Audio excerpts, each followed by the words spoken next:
You're on camera, baby. Smile. What's up, man? Todavía estás aquí? Ay, ay, ay. And then here we go, like this.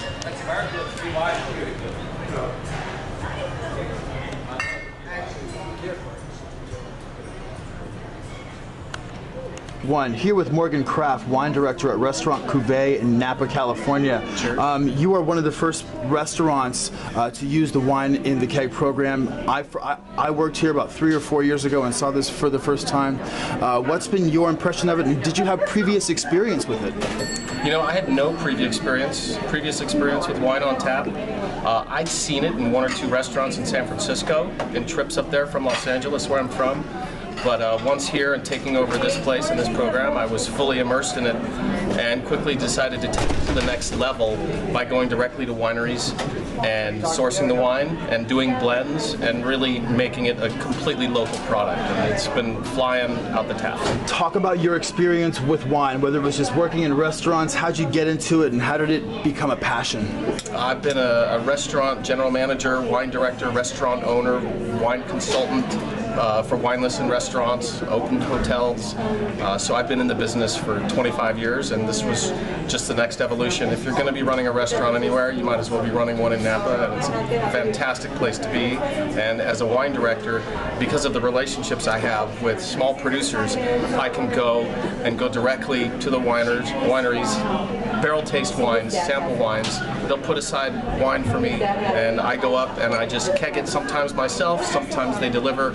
I cut out distributors, so I'm not paying fuel surcharges and all that extra stuff and their markups. So if you're going to be in Napa, it's stupid not to do. Our travels around Napa, getting to know different winemakers, we decided we wanted to blend a couple of unique varietals that people weren't getting every day. So I'll show you those out here. But we did a white blend of Malvasia and dry Riesling that was totally unique. Malvasia, talk about that grape. It's a little bit sweeter. And we wanted to finish it with something a little bit crisp so it wouldn't be too sweet, so we blended in. We were doing barrel tasting and samplings with Chardonnay, Sauvignon Blanc, Malvasia, and Riesling, and we did different variations of each. And we finally found one that wasn't like the Sauv Blanc, Chardonnay, and Pinot Grigio we offer on tap. Right. We wanted something right in the middle. But it's still that kind of like stainless steel tank style wine, a little drier, a little crisper, a little bit more hot weather, sunny summer, right? Yeah, we like to call it fresh because the wine is either comes straight out of the tank before bottling or straight out of the barrel at bottling time. So the wine is young, it's fresh, but it's unique in that it's not something you're going to taste with the big wines you have been drinking in Napa when you're tasting all day long. That's a big issue. Yeah. So talk to me a little bit about the inventory we have back here, and talk about the wines that you made for this, Morgan. I've got Montepulciano from Sonoma County. I've got a Bordeaux blend, Meritage from Lake County, great winery, Six Sigma. I've got an Oakville cab from Saddleback Cellars, Nils Vang, one of the only guys to ever get a 100-point Parker score, makes that wine. I've got a beautiful Estate Pinot Noir from Monticello Vineyards up in Oak Knoll. They made 10 barrels of this wine. I have one of them, and it's the only place outside the winery you can get it, and I have it here on tap. How tough has it been for you to get wine in the barrel, even though, or because Cuvee's been doing this for so long? It helps that Cuvee's been doing it, but I'm here at the source in Napa, so I spend a lot of energy, and the chef and I go out and we talk to winemakers, we sample wine, we've even blended a couple of our own wines with a couple of winemakers we work with. We've got a beautiful Malvasia dry Riesling blend. It's sweet with a little bit of a dry punch at the end of the dry Riesling.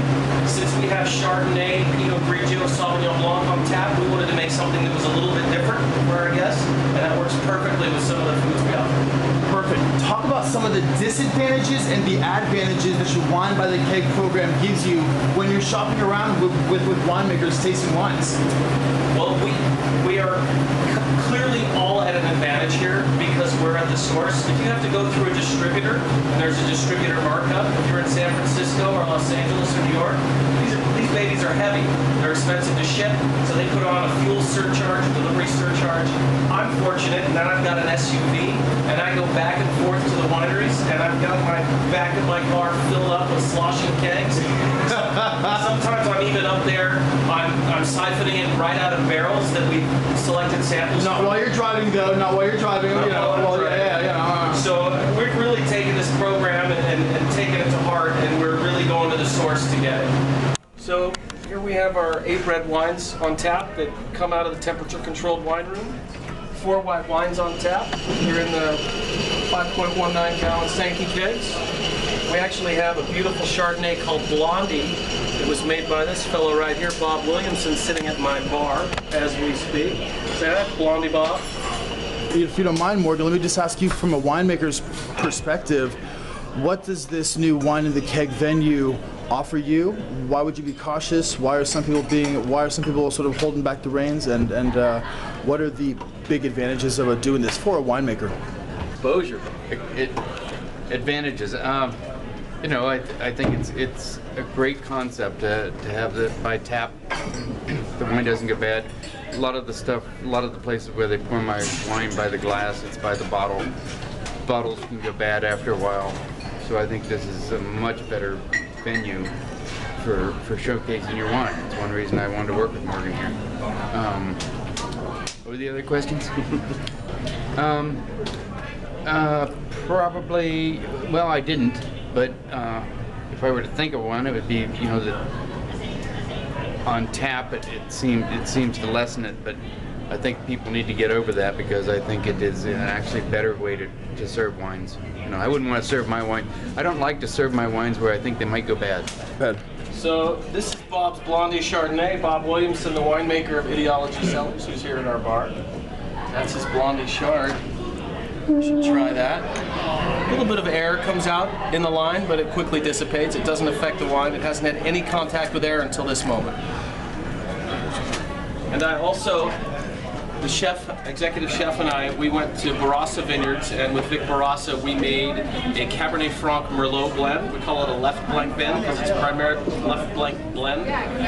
primarily Merlot. It's delicious stuff. We figured out the blend, and he blended a barrel for us that we filled ourselves and have on tap. Wow. I really want to thank Morgan Caff and Bob Williamson for talking to me about this issue. It was really nice to get the wine director and the winemaker's POV on this. This is an interesting topic. This is an interesting new trend in the wine business. Reporting live from Restaurant Cuvee in downtown Napa, California, I'm Mark Milton for Incyde Juice.